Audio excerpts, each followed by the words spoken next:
Carolina debate. Ron Paul was booed on his stance on Osama bin Laden. Listen to this exchange. Poll every last one of your soldiers. No, this spies, is what he said last night. Security advisors, trainers, attachés, and so on. Out of every Muslim land from Afghanistan to Zanzibar. It's the same thing he's always said. No, but that's not Ron Paul. Every soldier, we got to pull all of our bases out of there. It's why they're attacking us. Haven't you ever listened to why?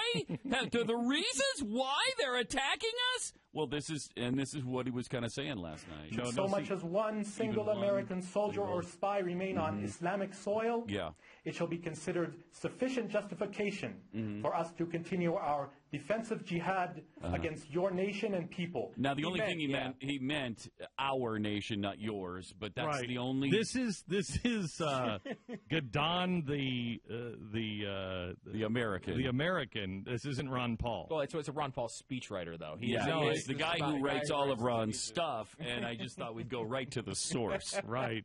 He actually, go ahead and play. Do you still have it queued up? Yeah. Play a little bit more of it, because this is really telling, because it is exactly Ron Paul's policy. Listen. 2, stop all support and aid, military, political, economic, or otherwise, to the 56-plus apostate regimes of the Muslim world, and abandon them to their well-deserved fate. Stop. Abandon them to their well-deserved fate. Next sentence. The hands of the soldiers of Islam. Stop. At the hands of the soldiers of Islam. Does that sound good to anybody for us? Not particularly, right. No. And this is the Ron Paul policy. Yeah. Well, it goes Stop further. Absolutely everything. Get out of there. Leave them at the hands of the Muslim soldiers of Islam. So we can kill them. Right. Yeah, that's obvious. To their well-deserved fate. Okay. Should you fail to comply in full, we will deem it sufficient justification to continue to fight and kill Americans. All right. So they'll stop if we do this. They'll completely stop. Everything will be fine. Yeah, everything will be fine. Well, that's what Ron's always said. No, but wait a minute. But Osama bin Laden disagrees with that. Osama bin Laden disagrees with that. Osama bin Laden has been saying, we'll continue to, we'll kill unless you submit to Islam, but pay an Islamic tax, or we'll kill you. Or die. But still, you're taking the words of him talking to his own followers, where we're here talking to, this is a propaganda tape made specifically for the United States. Yeah. So that's what we should listen to as the real reason they're doing it. Yeah, okay. And now, there's more on this, and this sums up the rest of Ron Paul's position. End all support, moral, military,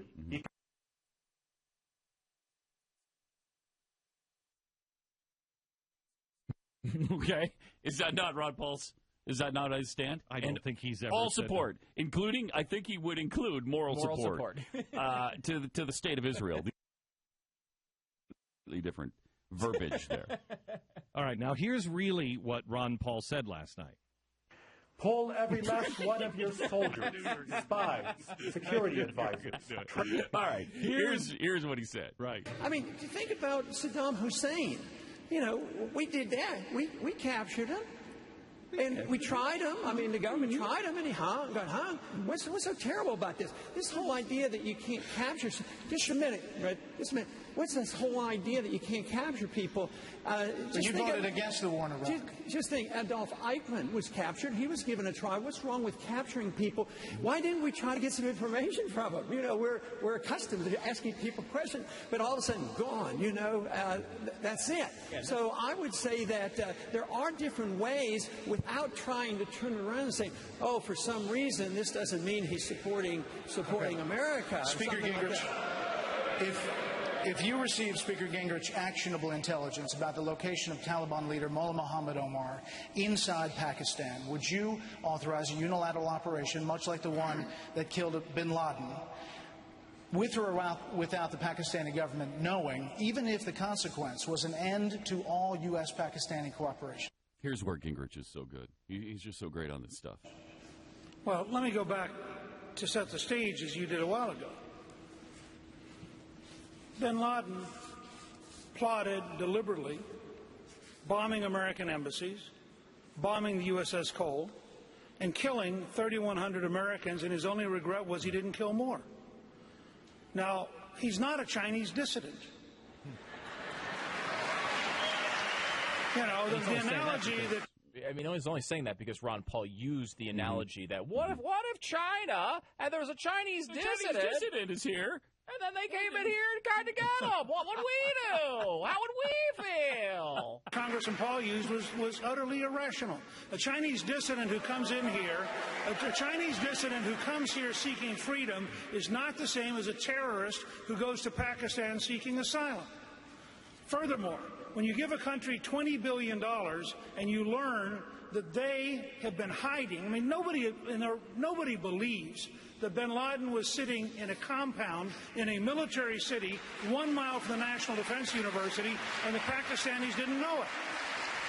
Now, good point, Sarah. He's right. Yeah, he's absolutely right there. And here's where it really set me off. Like the first time I heard Ron Paul say something like this, and maybe exactly this, because he says it all the time. Here's where he just went nuts last night. My point is if another country does to us what we do others, we're not going to like it very much. So I would say that maybe we ought to consider a golden rule in foreign policy. Don't do to other nations what we don't want to have them do to us. Please. You know, and here's where I think, Pat, you and I agree, but it has to be spoken so carefully because what he's saying is nuanced, if you care to look at it that way. And I agree with the premise of what he's saying, but not the let me just say it this way. Have we caused problems in the last 110 years because of our foreign policies, because the progressives decided that we were going to spread freedom all around the world? And that we knew best, that we had a moral authority to spread this all around the world. And in doing so, we have used any excuse to exert our power and use people like Mubarak, Gaddafi, Osama bin Laden, and use people because that's what, people thought was the best idea, that we could use people like that. Have we caused a lot of problems in the world? The answer is yes. Should we stop doing that? Yes. Can we pull the plug on a policy that has been our mark for 110 years and expect that the world wouldn't fly into chaos? Can we just withdraw overnight? No, you can't do that. Nature abhors a vacuum. It also, what you have said, even needs, I think, more analysis because it wasn't just progressives. Ronald Reagan was following that policy. Ronald Reagan was trying to stop the spread of communism, and that's why he got into bed with the Taliban and the Mujahideen, more specifically, in Afghanistan to stop the spread of the Soviets in Afghanistan. And I don't think there were that many people that disagreed with that policy at the time. Even in retrospect, do you disagree with that policy? I mean, do you disagree with Yeah, I do. Because, I mean, really? You wouldn't have stopped the spread of communism in Afghanistan? No, I wouldn't have trained with the CIA Osama bin Laden. Yeah, but you didn't know Osama bin Laden was bad. We talked about this before. Exactly right. Osama bin Laden, at that time, these people were our quote-unquote allies, fighting against a very dangerous enemy. Fighting against an evil, and we all agreed it was an evil. What happens every time? When will we learn from history? What happened with the Zetas? Pat? Well, we went and we trained them. Mexican exactly soldiers, right. commandos. For good reasons. And the drug cartels bought them off. But right. You could say this about every person we've ever trained. For example, the one I always bring up in this argument is Timothy McVeigh. We went in there and we trained him in the Army, and he wound up blowing us up. Are we going to go back and say, I can't believe we trained that guy. No. Why did we train him? No, there are individual nut jobs, yes. Yeah. But you don't get into... See, the policy of the United States has been the enemy of my enemy is my friend. And it's not just the United States. It's everybody. No, the enemy of your enemy is still your enemy. If they're your enemy, they're your enemy. It's interesting, though, because we You know, World War II is a good example of that. We fought with Russia. Right. The enemy of our enemy was our friend in that one. What did we do? We defeated Nazism. It's fine if they want to join and they want to fight, but we don't have to cuddle up to them like we did. The reason why we got into bed with the Soviets was not just the Nazis, but the State Department was being infiltrated by communists at the time. The FDR administration was infiltrated by communists. There were people just like today in the United States and in powerful positions that thought Stalin was a good guy, that thought that thought communism was a good thing. Yeah. And we got way too close to them. We had no moral authority at the time. Anyone really saying communism is deadly and Stalin is a brutal dictator and thug. Nobody said that. I'm sorry. If they want to fight the Nazis, they have reason to fight the Nazis too. But we're not your friends, and get your ass out of my office. I'm not going to fund you or help you.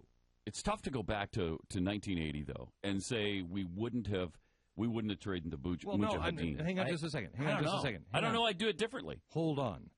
I'm not going to play Ron Paul and say, well, if I were president, then none of this stuff would have time happened. machine. Yeah. Right. I mean, he tries to play H.G. Wells. Yes, he does. He can't. There's no time machine, Paul. Right. You got to deal with the situation in the world the way it is today. Now, so I can't go back and micromanage. What I'm going to do now is say, the enemy of my enemy, if they are my enemy, or they remain my enemy. So here's the eye-bleeding, head-splitting part of what Ron Paul continually says. He said it again last night. So we endlessly bomb these countries, and then we wonder why they get upset with us.